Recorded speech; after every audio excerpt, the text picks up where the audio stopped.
Why does my art lack personality? I've always felt that it was lacking something. And I'm not talking about style or a secret technique, but if that's the case, what was I missing? And it wasn't until I was reading Blue Period, the manga, that I realized my art has no vision. Artistic vision sounds very, very grand for someone who just does fan art. How about I boil it down to lack artistic personality? And as I worked out the problem, how am I going to fix it? And believe it or not, that meant going outside. In Blue Period, what they do, one of the first assignments he gets is to have a scrapbook of stuff he finds interesting, to take a photo every day. Looking at the tree. That is building up your reference skills. And I needed to build a Bible with references to the styles I like, to the images I like, to the textures I like, everything I like in life. I need a Bible to refer to as an artist. That's true.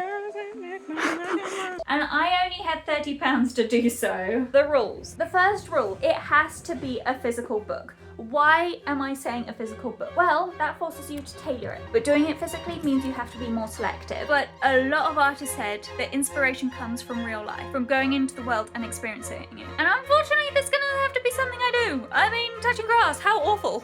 I want to state, I am not a great artist. I am not putting in the time I should. I should be doing art for myself, not just fan art. I should be drawing every day. I should set 50% minimum of my time doing that, but, working. But I've always felt there's something, always a little bit missing. Well, I've looked at, other people. They have the beautiful vintage lighting, and they're dressed vintagely, and, even their hair is beautifully catered to it, and they've got the music that's just right. They have a bit of everything that caters to a style, and it's a distinct style, and it's gorgeous. I can't put enough how excited I get seeing people like that. And I've always felt I've lacked that. This is something I'm trying to explore with this project. I'm trying to work out why I felt like I've been lacking that. And I think it's really clearly that I just haven't fostered it. Grandparents' place, and they have a couple of books that they're gonna throw away. Let me have a look.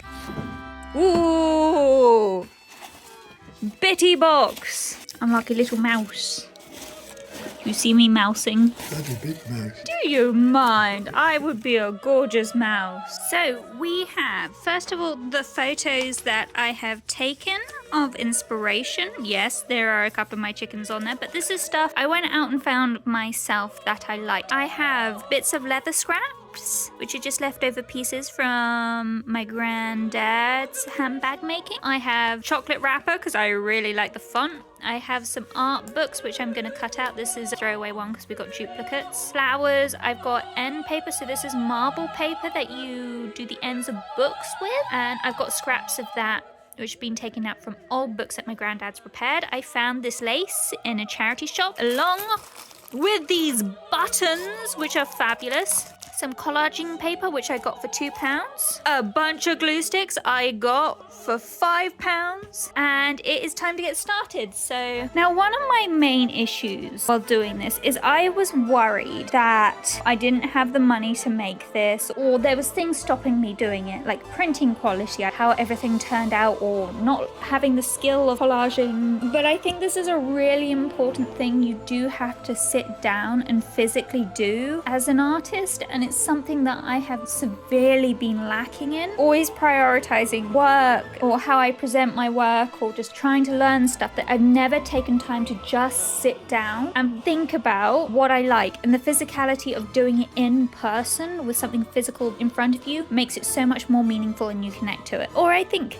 that way. To add the things I like into everyday life. I was even thinking, oh, okay, I've got this aesthetic. How would I set up my room? If I wanted to decorate this place, how would I do it? Every time I just look back to a bit of the book, I'm like, well, I've got these colors here I like, I've got these shapes. I want something, well, the monsters I don't think I could really get, but you get my point. Having this book of visual reference, I can constantly look to little bits of inspiration without getting distracted from what I'm doing on the computer. So from what I can understand by looking at the book is there's actually a few things I can sort of distinguish. One of the first things that I think seems to be the space contrast. This page I think is the most complicated out of all of them, which again is big contrasty sort of colours and black and white and statements. I have got some pages which has colour, which is like this page. I think this is one of my favorite 2 pages, which is like really simple, super duper clean creature stuff versus, I can't explain it, but I really like it. And it's affecting everything. I now have ideas of like how I want my bedroom to be. I now have ideas of, I want to change my computer wallpaper so it's not just YouTube thumbnails and I can stop like stressing